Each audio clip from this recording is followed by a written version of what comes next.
Thank you, Chairman. Welcome back, Mr. Zuckerberg.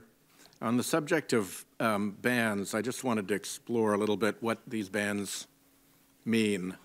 Obviously, Facebook has been done considerable reputational damage by its association with Alexander Kogan and with Cambridge Analytica, which is one of the reasons you're having this enjoyable afternoon with us. Your testimony says that Alexander Kogan's app has been banned. Has he also been banned? Yes, my understanding is he has. So if he were to open up another account under a name and you were able to find it out, that would be taken, that would be closed down? Senator, I believe we are preventing him from building any more apps. Does he have a Facebook account still? Senator, I believe the answer to that is no, but I can follow up with you afterwards. Okay. And with respect to Cambridge Analytica, your testimony is that first you required them to formally certify that they had deleted all improperly acquired data. Where did that formal certification take place? That sounds kind of like a quasi-official thing to formally certify.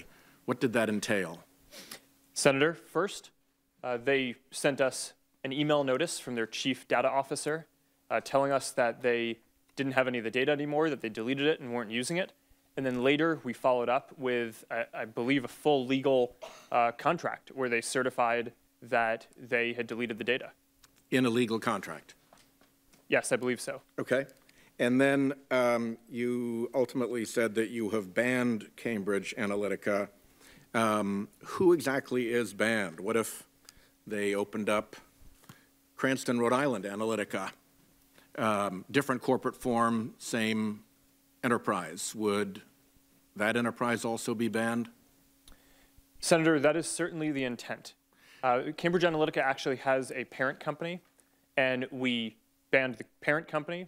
And recently, we also banned a firm called AIQ, which I think is also associated with them.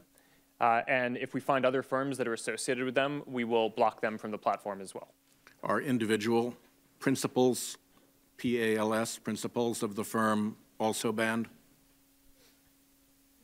Senator, my understanding is we're blocking them from doing business on the platform, but I do not believe that we're blocking people's personal accounts. Okay. Can any customer amend your terms of service, or is the terms of service a take it or leave it proposition for the average customer?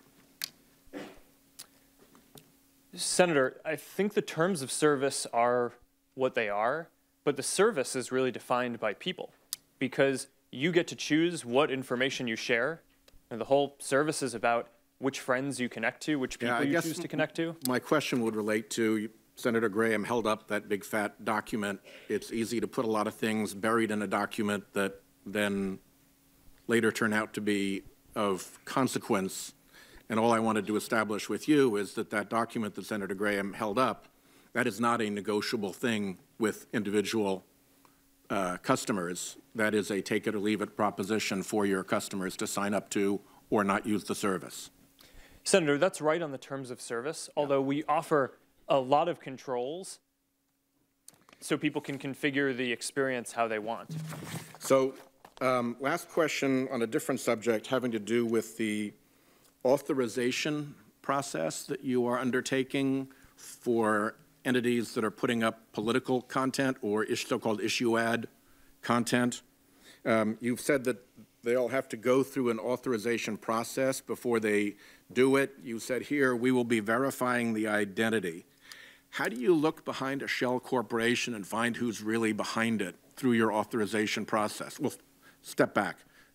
Do you need to look behind shell corporations in order to find out who is really behind the content that's being posted?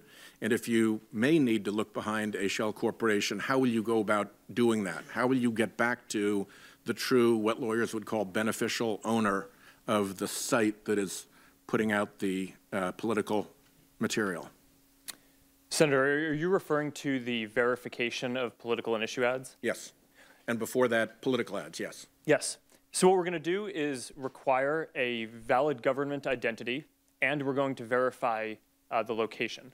So we're going to do that so that way someone sitting in Russia, for example, couldn't say that they're in America and therefore able to run an election ad. But if they were running through a corporation domiciled in Delaware, you wouldn't know that they were actually a Russian owner.